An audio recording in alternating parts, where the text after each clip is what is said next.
नमस्कार दोस्तों, स्वागत है आपका हमारे चैनल ज्ञान लो में। आज हम बात करेंगे रजिस्टर इन सीरीज़ के बारे में।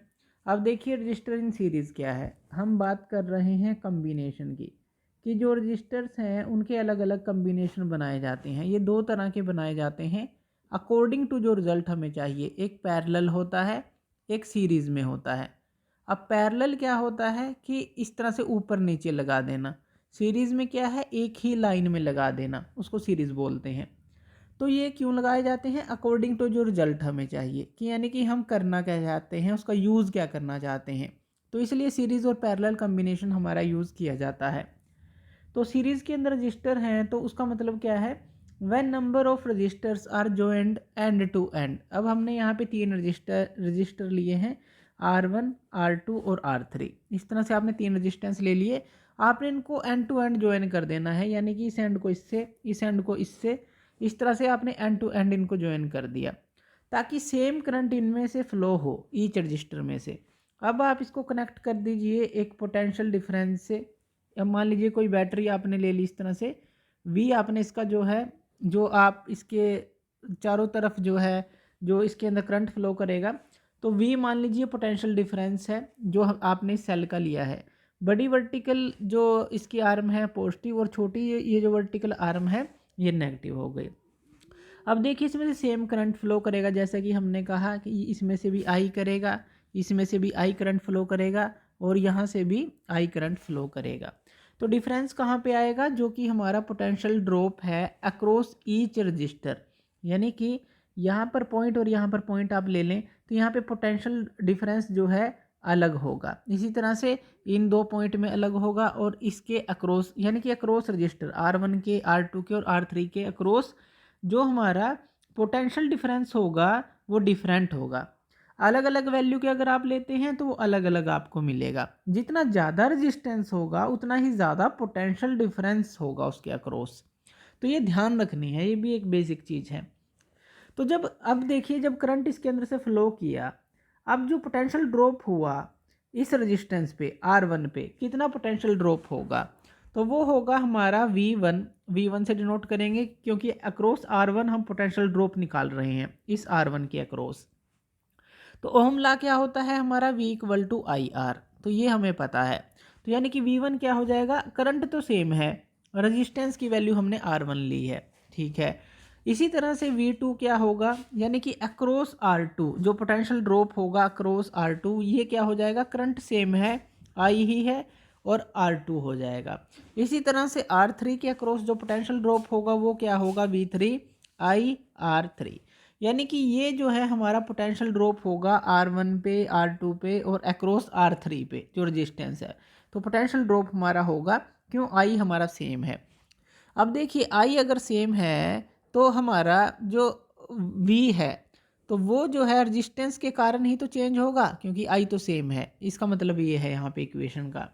अब देखिए हमने यहाँ पे तीन रजिस्टर लिए R1, R2, R3, लेकिन हम इसको ऐसे भी बना सकते हैं इसी सर्किट को कि हम एक इन तीनों के इक्विवेलेंट रजिस्टर ले लें। तीनों के इक्विवेलेंट यानी कि एक रजिस्टर ले लें जिसकी इन तीनों के बराबर की वैल्यू हो। इस तरह से भी आप इस सर्किट को बना सकते हैं। इस तरह से ये आपने ले लिया V जो पोटेंशियल ड्रॉप रहेगा, पोटेंशियल डिफरेंस जो क्रिएट करेगा, I करंट फ्लो करेगा, RS आप इसको लिख सकते हैं कि ये जो है, क्योंकि सीरीज में है इसलिए RS लिखा, कि ये तीनों हैं, यानी कि R1 plus R2 plus R3, इनकी जितनी भी वैल्यू है RS आपने एक ही रजिस्टर ले लिया।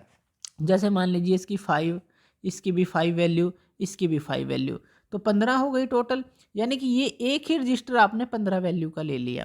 तो आप इन तीनों की जगह एक रजिस्टर को भी लगा सकते हैं। तो ये बात की बात है। तो यहाँ पे जो टोटल हो जाएगा हमारा जो V है इसके अंदर, इस सर्किट के अंदर, इसको 1 ले लेते हैं, इसको 2 सेकंड सर्किट ले लेते हैं। तो फर्स्ट जो हमने सर्किट बनाया जिसके अंदर तीन रजिस्टर हैं हमारे, तो V जो है एक ही, इसका जो पोटेंशियल डिफरेंस हम अप्लाई कर रहे हैं, जो सोर्स है पोटेंशियल डिफरेंस का वो V है। तो जो V होगा तो वो किसके बराबर होगा, वो हमारा होगा V1 plus V2 plus V3 के बराबर होगा। इसी के बराबर होगा कि V1, V2 और V3, यानी कि जो पोटेंशियल ड्रॉप R1, R2 और R3 के अक्रॉस हुआ है।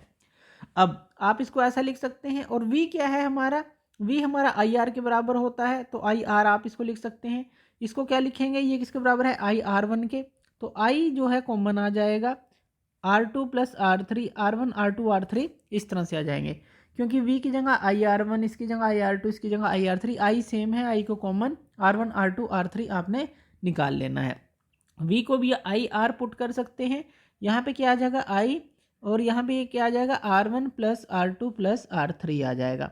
I से I कैंसिल, यानी कि ये R जो है किसके बराबर आ गया, R1 R2 और R3 के बराबर आ गया इस केस के अंदर।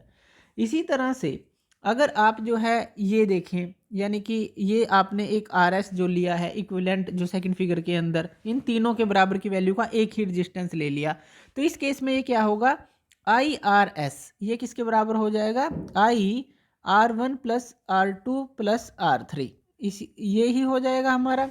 यानी कि यहाँ पे देखिए ये क्या है हमारा, IR1, ये R2 और ये R3, ये जो चीज़ है ये इसके बराबर होनी चाहिए। अगर आप एक इक्विवेलेंट ले लेते हैं, एक ही बात है, तो IRS जो है आप यहाँ पे अगर RS की वैल्यू निकालें तो RS की वैल्यू हमारी क्या आ जाएगी, वो आ जाएगी R1 plus R2 plus R3 आ जाएगी। जैसा कि हमने यहाँ पे देखा ये टोटल R था, और इसी R को मतलब कि अगर यही इन तीनों की जगह हम एक रजिस्टेंस ले लें इक्विवेलेंट, तो इससे आप R1 R2 R3 ये इक्वेशन निकाल सकते हैं कि V इक्वल टू IRS, ये वाला जो है V IRS के इक्वल टू आप पुट कर दें। यानी कि सीरीज़ के अंदर जो फॉर्मूला बनता है जब आप रेजिस्टेंस को सीरीज़ में लगाते हैं, तो ये फॉर्मूला आपका बनता है RS R1 plus R2 plus R3। ये जो है सीरीज़ में हमेशा ये फॉर्मूला बनेगा रेजिस्टेंस का। अगर आपके पास दो रेजिस्टेंस हैं तो ये क्या हो जाएगा, R1 प्लस R2।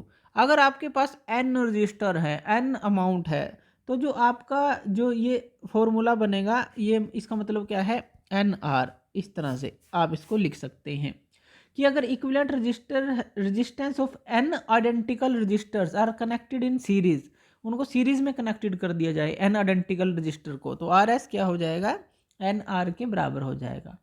तो इस तरह से जो है ये फॉर्मूला इसका रहता है। दो हैं, दो, तीन है, तीन प्लस हो जाएंगे, N है, तो RS क्या आ जाएगा, NR। अगर हम N यानी कि वैल्यू उनकी सेम हो, N आइडेंटिकल रजिस्टर हो, उनको सीरीज में कनेक्ट कर दें, तो इक्विवेलेंट रेजिस्टेंस जो है इसके बराबर आ जाएगा। तो ये सीरीज के अंदर ये हमारा फॉर्मूला रहता है, और क्योंकि सेम करंट फ्लो करता है सब में से। इसका एग्जांपल आप लड़ी ले सकते हैं, जो दिवाली के अंदर जो जब दिवाली आती है हम घरों के अंदर लड़ी लगाते हैं तो बल्ब लगे होते हैं, तो वो क्या है, सीरीज में लगे होते हैं। जब आप करंट सप्लाई करते हैं तो ये सारे बल्ब जो है ग्लो करना स्टार्ट कर देते हैं। इनको आप एक तरह से ऐसा मान सकते हैं कि सेम रेजिस्टेंस के जो है बल्ब आपने लगाए हुए हैं, तो रेजिस्टेंस इन सीरीज आप इसको मान सकते हैं, इस तरह की एक लड़ी को। तो थैंक यू ये वीडियो देखने के लिए, और इसी तरह की वीडियोज़ के लिए आप हमारे चैनल ज्ञान लो पे हमें सब्सक्राइब कर सकते हैं। धन्यवाद।